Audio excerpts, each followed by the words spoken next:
तोतों की मार्केट ये एक अजीब ही दुनिया है। यहाँ लोग एक दिन में बादशाह बनते हैं और अगले ही दिन फकीर। ये एक ऐसी जगह है जहाँ किस्मतें रातों रात बनती भी हैं और बिगड़ती भी हैं। तो आखिर सवाल ये है कि ऐसा होता क्यों है? कैसे एक ही परिंदे की कीमत कभी आसमान पर होती है और फिर अचानक जमीन पर आ गिरती है? चलें, आज इस पूरे मामले को समझते हैं। तो सबसे पहले बात करते हैं इस मार्केट के दो बिल्कुल मुख्तलिफ चेहरों की, यानी आसमान से जमीन तक का सफर। चलें उरूज के दौर की एक मिसाल लेते हैं। Lutino ringneck. एक वक्त था जब ये परिंदा सोने के भाव बिक रहा था। इसकी डिमांड इतनी ज्यादा थी और मार्केट में ये इतना कम था कि कीमतें बस आसमान को छू रही थीं। हर बंदा इसे खरीदने के लिए भाग रहा था। लेकिन फिर वही हुआ जो अक्सर होता है। जैसे ही ब्रीडर्स ने इसकी तादाद बढ़ाई, देखते ही देखते मार्केट इस परिंदे से भर गई और इसकी कीमत सीधा खाक में मिल गई। तो अब आते हैं असल बात पर। मार्केट के वो अनदेखे असूल क्या हैं? वो कौन सी ताकतें हैं जो पसे पर्दा रहकर कीमतों को कंट्रोल करती हैं? देखिए, कीमतों के इस उतार चढ़ाव के पीछे बुनियादी तौर पर 4 बड़ी वजूहात हैं: सप्लाई और demand, breeding season, social media की हाइप और इंपोर्ट या स्मगलिंग। आइए एक एक करके इनको समझते हैं। सबसे पहला और सबसे बुनियादी उसूल सप्लाई और डिमांड का है। सीधी सी बात है, जब एक ही किस्म का परिंदा मार्केट में बहुत ज्यादा आ जाता है तो उसकी कीमत गिर जाती है, और जो चीज जितनी नायाब होती है वो उतनी ही कीमती होती है।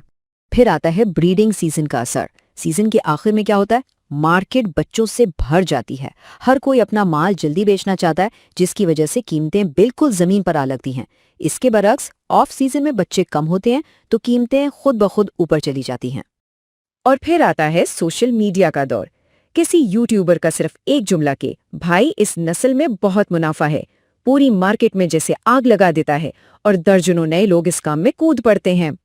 लेकिन इस हाइप का एक बहुत खतरनाक नतीजा निकलता है। होता यह है कि 6 से 8 महीनों में मार्केट उस एक नस्ल से भर जाती है।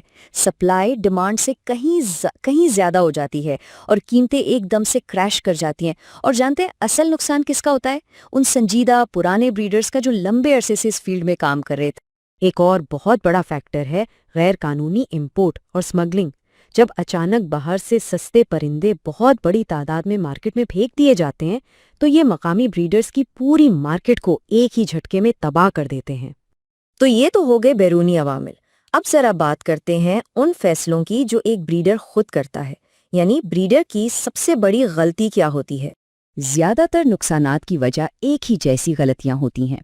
लोग आंखें बंद करके ट्रेंड के पीछे भागते हैं, कोई लंबी चौड़ी प्लानिंग नहीं करते, और जब नुकसान उठाते हैं तो सारा इल्जाम मार्केट पर डाल देते हैं कि मार्केट ही खराब हो गई। बस यही दो सोच का फर्क है। एक तरफ वो है जो ट्रेंड के पीछे भागता है, हाइप का शिकार होता है और नुकसान उठाता है। दूसरी तरफ वो है जो डेटा को देखता है, मार्केट का तज्जिया करता है, मेयार पर फोकस करता है और आखिर में वही मुनाफा कमाता है। इस बात को समझना बहुत जरूरी है। क्वालिटी यानी मजबूत ब्लड लाइन वाला सेहतमंद परिंदा मार्केट गिरने के बावजूद अपनी कीमत काफी हद तक बरकरार रखता है, जबकि जो आम कमजोर स्टॉक होता है उसकी कीमत तो बिल्कुल ही खत्म हो जाती है। एक कामयाब ब्रीडर को ये भी पता होता है कि उसके ग्राहक की जेब का हाल क्या है। देखें, तोते जरूरत नहीं, एक शौक है, एक लग्जरी है, और जब लोगों के माली हालात खराब होते हैं तो वो सबसे पहले अपने शौक और लग्जरी पर ही खर्च कम करते हैं। तो अब इन सब बातों को मिलाकर देखते हैं कि आखिर कामयाबी का खत्मी फॉर्मूला है क्या। ये सारा दिमाग का खेल है। तो असल बात ये नहीं कि मार्केट खराब है, असल बात ये है कि प्लानिंग खराब थी। कामयाबी या नाकामी का दारोमदार बाहर के हालात से ज्यादा आपके अपने फैसलों और हिकमत अमली पर होता है। और यही इस पूरे तज्जिए का निचोड़ है कि तोतों के कारोबार में पैसा परिंदे से नहीं, दिमाग के इस्तेमाल से बनता है। कामयाबी ज़हानत, दूरअंदेशी और सही हिकमत अमली का नतीजा है। तो आखिर में ये सवाल अपने आप से पूछने वाला है कि फैसले ट्रेंड और हाइप की बुनियाद पर लिए जा रहे हैं या ठोस डेटा और समझदारी की बुनियाद पर, क्योंकि कामयाबी और नाकामी का सारा राज इसी एक जवाब में छुपा है।